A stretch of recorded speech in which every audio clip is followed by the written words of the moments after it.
Welcome to the Whiskey Vault. This is a gift from, I don't know how to keep you from seeing this, but don't look too much. Okay. This is a gift from Magnificent Bastard Stephen Brodine. Or Brodine? Brodine? B-R-O-D-I-N-E? Brodine. Stephen Brodine, you magnificent bastard.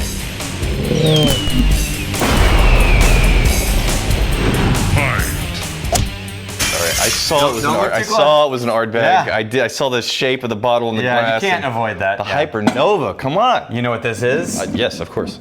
You do? Yes.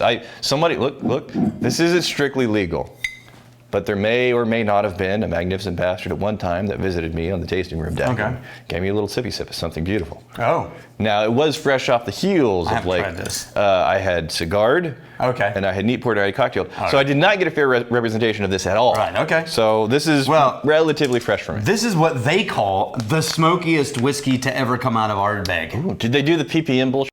No. Okay, thank you.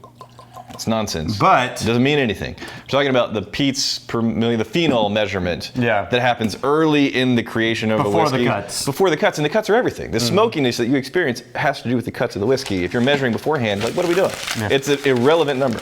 So largely. This is the committee Somebody has release. a good release, but okay. So someone ponied up, Stephen, ponied up and handed us the committee release. So thank you, how does the committee release, did it feel good? It did. Did it feel right? Yeah, I just felt it like a good golf shot that I had one time in my life. Yeah. If you had to put a sound to the feeling of you making it just now. You know what it is? Yeah. You ever throw a really, really huge rock into a pond? Oh, yeah. And it makes that. Yeah. That's good. Yeah. For me, it would be like a. Isn't the wrong? No, that was it. Nope. That was it. Bloop. Okay, how does the committee release different? So they release specifically to their fan club. It's basically their supporter fan club community called the committee, and you have to be in spaces where it gets sent to those stores or they can ship. And then if it ever scales, then the general public release is usually a little bit different. Okay. Different proof or So we're getting the Insiders Club release of Hypernova. Okay. I don't even know if there was another one, but that's what this one is. Wow, that is more. Doesn't smell smokier. No, it doesn't. Is it more like iodine and band-aidy than you expected? Smells more medicinal than smoke. Man, that cigar was throwing me way off because this is not what I was finding. It's almost more shiny and friendly and pretty on the nose. Yeah. Oh, there you go. Roll that glass out and let some of the evaporation on those oils start to happen. Now it starts showing up. Oh, there's all right, weird note on Ardbeg. There's a rose character in there. The floral, specifically a rose right in the middle. Yeah, I see what you mean.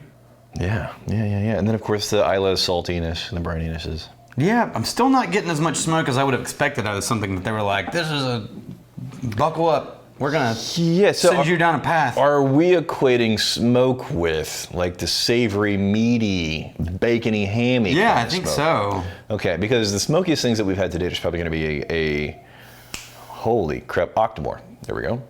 To date? Yeah, to date, an Octomore. And the Octomore, that got so bacon, but then I think the peatiest ones became so profoundly peaty that it turned almost into like a funky cheese. Yeah, and it crossed over in a whole new category. And that like deeply savory, almost meaty character, we're not finding that in this. I could argue that we're getting like a day after smoke impact, like a wispy smoke impact. You know what though? This is one of the things that I've noticed about smoky whiskeys.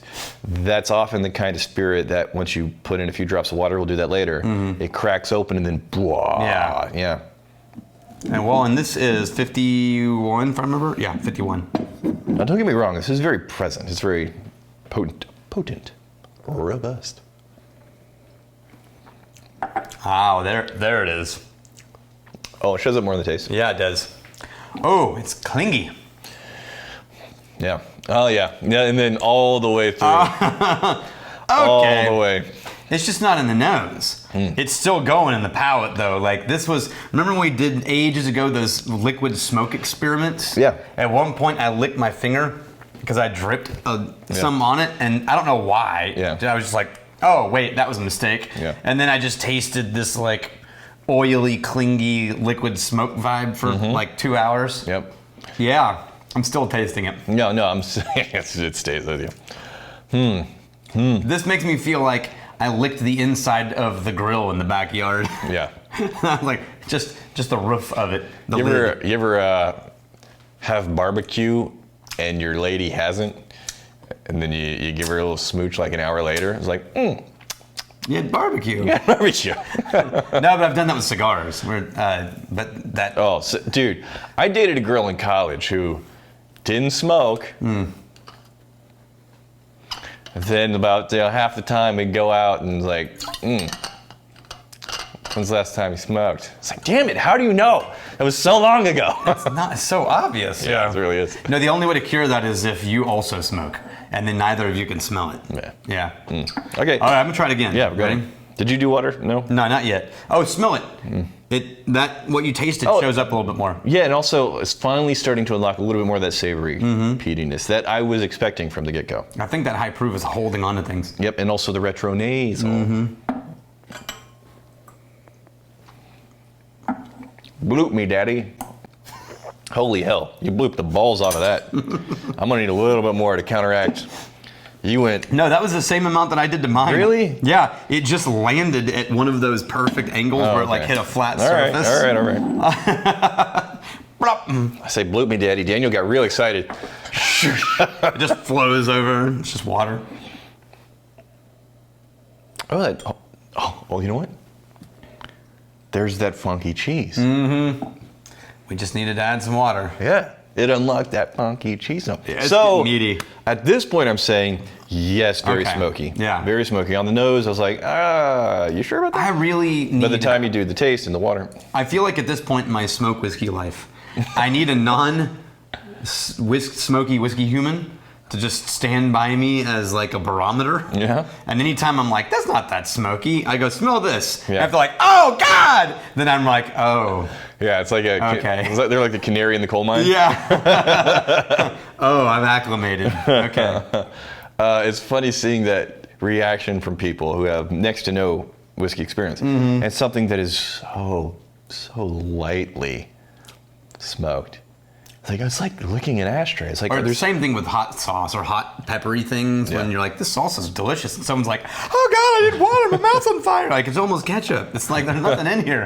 Yeah. Okay, I'm going to go in again. I like the taste better with water.